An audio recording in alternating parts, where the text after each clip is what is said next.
ఏంటమ్మా?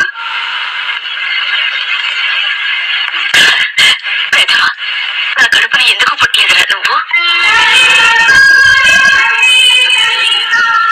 పుట్టకపోతేనే ఇప్పుడు నీ కడుపులో పెట్టుకుని చూసుకోవచ్చు కదా. ఊళ్ళే పెద్ద మనిషి, అందరూ ఆయనను బాగా నమ్ముతారు. మంచిగా ఏదైనా గారు పరిష్కారం చేసి న్యాయంగా చెప్తారని అందరికి బాగా నమ్మకం ఊళ్ళే ఆయన వినా. కానీ వాళ్ళ కొడుకే తప్పు చేస్తాడు. ఒక తప్పు 5 లక్షలు తీసుకుంటాడు, 5 లక్షలు ఇయ్యాడు. ఇయ్యాక ఆయనతో ఊరోళ్ళందరూ పిలిపిస్తారు. పిలిపించి వాళ్ళ ఇంట్లోనే కదా ఇన్ని రోజులు మంచిగా న్యాయం చేసిండు కదా, ఈ రోజు ఎట్లా చేస్తారని మొత్తం మంది వస్తారు. ఊళ్ళోళ్ళందరూ వస్తారు. వచ్చి ఇటున్న ఆయన కొడుకు, ఇటున్న ఆయన తీర్పు చెప్పుటైన తండ్రి చెప్తాడు. ఎట్లా చెప్తారు ఇప్పుడు చెప్పండి పరిష్కారం అని ఊరోళ్ళందరూ అడిగితే, అది 5 లక్షలకు 10 లక్షలు ఇవ్వాలి, 10 చెప్పులు దెబ్బలు తినాలి అని చెప్తాడు.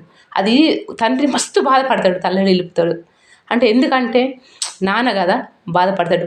అందుకే ఆ నాన్న బాధపడి నేను నా కొడుకు అందుకు నేను చెప్పు దెబ్బలు తింటా, 10 దెబ్బలు, నేను 10 లక్షలు ఇస్తా, అవి నన్ను కొట్టండి నేను ఇస్తా 10 లక్షలు అని చెప్తాడు. ఊరోళ్ళందరూ చప్పట్లు కొడతారు, చాలా సంబరపడతాడు. ఆ భగవంతుడు కూడా మనకు అదే మన పాప ఫలితాలకు భగవంతుడు ప్రాణం తీస్తాడు. ఆ ప్రాణం తీసుకొని ఆ భగవంతుని దగ్గరికి చేరుకుంటారు. మనం చేసిన కర్మలకు ఆ భగవంతుడే అనుభవిస్తాడు. అదొకటి అర్థం చేసుకోండి. మంచి ఏది చెడు ఏదో అని మెదిలితే మన మంచితనం, బాధలు కష్టాలు ఎక్కువ ఉంటాయి తప్ప ఎప్పటికీ గెలిచేది మంచే. చాలా అభిమానించిన, ఎంత అంటే చెప్పుకోలేంత అభిమానించిన, కానీ ఆమె లెక్క నేను వదిలేసి పోయేంత అభిమానించలేకపోయినా.